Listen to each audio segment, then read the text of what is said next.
Hola a todos y bienvenidos a un nuevo capítulo de El Artículo. El día de hoy vamos a estar revisando este artículo acerca de anemia ferropénica publicada en el Annals of Internal Medicine. Este video fue patrocinado por MD English, el único programa de inglés diseñado exclusivamente para médicos que actualmente está cursando Sebastián. Una fortaleza que siempre hemos resaltado del programa es que este se fundamenta en el aspecto conversacional al tener sesiones en vivo con un profesor y hasta máximo 5 estudiantes, donde se habla de temas relacionados con medicina. Incluso en mi última sesión hablamos sobre anemia ferropénica. Yes, for example, that symptoms are symptoms of anemia, and the anemia is a consequence of the malnutrition. Además, los diferentes ejercicios interactivos los he visto reflejados en mi práctica clínica, ya que tuve la oportunidad de atender una paciente que solo hablaba inglés y me sentí mucho más cómodo de lo que me hubiera sentido antes de haber iniciado el programa. Si quieren revisar el programa completo, lo pueden hacer a través de la página de internet o las redes de MD English. Y si deciden adquirir el mismo, recuerden que si dicen que van de parte de Tutorías Medicina Interna o utilizan el código TMI, obtendrán un beneficio muy especial. La anemia la definimos como una hemoglobina por debajo de 13 en hombres y por debajo de 12 en mujeres. Afecta 1.92 billones de personas en el mundo, siendo la ferropenia la causa más frecuente. A su vez entonces la ferropenia la podemos clasificar en ferropenia funcional, donde contamos con reservas normales, pero no tenemos hierro disponible, esto secundario a inflamación, y esto afecta al 15% en Estados Unidos. O podemos tener la ferropenia absoluta, en la cual lo que tenemos son unas reservas disminuidas y esto normalmente afecta al 15% de las personas en Estados Unidos igualmente.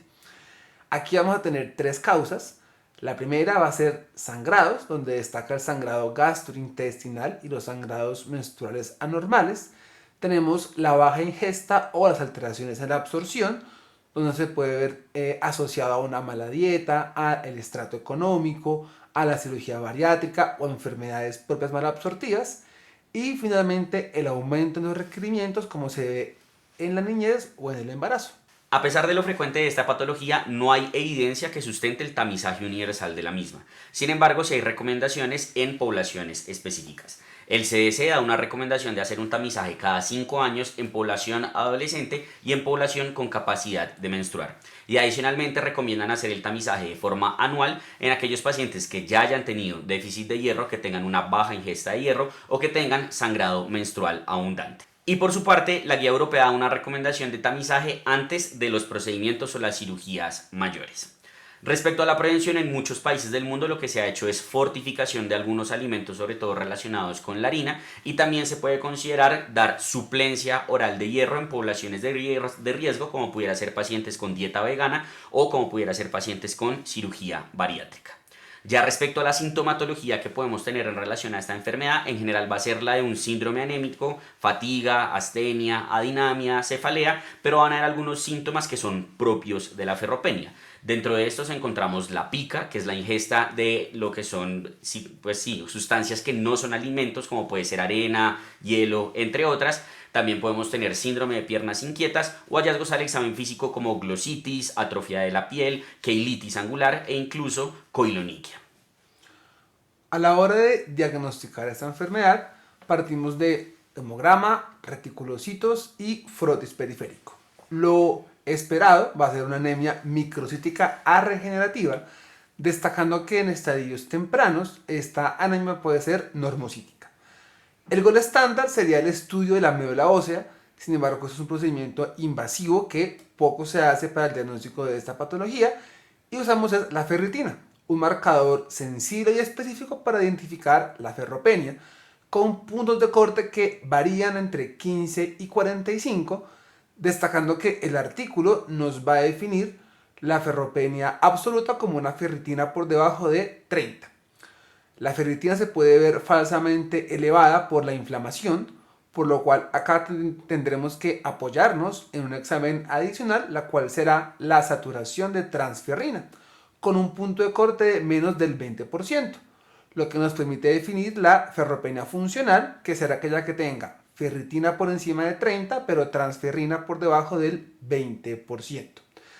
Y recordar siempre que los demás parámetros de ferrocinética no tienen un buen comportamiento para el estudio de esta patología. Y resaltar que siempre que encontremos la ferropenia tenemos que buscar cuál es la causa asociada a esta. Ya en cuanto a lo que sería el tratamiento, lo primero que hay que dejar claro es que la modificación de los hábitos dietarios nunca va a ser suficiente para hacer una repleción de las reservas de hierro, por lo cual siempre se debe dar algún tipo de suplencia. Lo ideal y lo más usual es que se dé una suplencia oral. Aquí lo que vale la pena mencionar es que normalmente las formulaciones o la dosificación de esta suplencia oral debe ser diaria, no más frecuente que esto. Más de una dosis al día realmente no se asocia con una mayor velocidad en lo que sería la repleción del hierro, pero sí se asocia con más eventos adversos. En aquellos pacientes que tienen intolerancia, incluso se puede considerar una dosificación interdiaria. En cuanto a la suplencia endovenosa, lo que tenemos que saber es cuáles son los pacientes candidatos para la misma.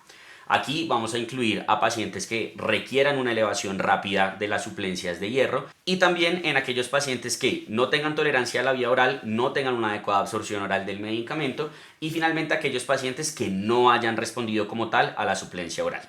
En cuanto a con qué realizar esta suplencia endovenosa, lo que debemos saber es que en primer lugar no hay ninguna superioridad de una formulación sobre la otra. En segundo lugar, son muy seguras. Anteriormente se asociaban con situaciones de eventos adversos y anafilaxia, pero esto ya es muy infrecuente. Y finalmente, que la forma en la cual podemos calcular la dosis es a través del cálculo del déficit con la fórmula de Ganzoni. Sin embargo, se ha visto que utilizar una dosis estándar de 1000 miligramos puede ser igual de efectivo a hacer una dosis o establecer la dosis con esta fórmula como tal de Ganzoni. ¿Cuándo yo debería transfundir a mi paciente? Como número absoluto, con hemoglobina por debajo de 7 o por debajo de 8 en presencia de sangrados activos o infarto agudo de miocardio. ¿Y cómo saber si tengo una adecuada respuesta al manejo? En caso de hierro oral, puedo hacer un hemograma a las 2 semanas y el aumento de 1 gramo de hemoglobina me refleja una adecuada respuesta, sabiendo que la respuesta final realmente la voy a evaluar a las 6 semanas con ferritina y transferrina y el seguimiento lo haré cada 3 meses hasta cuando tenga una suplencia completa que la definiré como una ferritina por encima de 100 con una transferrina por encima del 20%. Finalmente, el artículo habla de dos poblaciones particulares en donde la ferropenia ha venido cobrando importancia. La primera de ellas es la enfermedad renal crónica. Lo que debemos saber de esta población es que siempre que haya anemia en estos pacientes se debe de buscar la ferropenia y es obligatorio que tengan una ferritina mayor a 100 y saturación de transferrina mayor al 20% antes del inicio de agentes de estimulantes de eritropoyetina y en tal caso de decidir la suplencia, esta debe ser endovenosa. En cuanto a la segunda población tenemos la falla cardíaca. Aquí en general la recomendación es que todo paciente que tenga una agudización debe ser estudiado para ferropenia y en tal caso de que tenga una ferritina menor a 100 o que tenga una ferritina entre 100 y 300, tenga una saturación de transferrina menor a 20%, también se le debe dar suplencia de hierro endovenosa. Con esto hemos terminado el video de este mes. Como siempre son ustedes quienes eligen el próximo artículo a revisar. Les tenemos esta primera opción, que es una revisión de polimialgia reumática publicada en el New England en este año. O esta publicación acerca de enfermedad arterial periférica, igualmente del New England de este año. Nos vemos en un mes.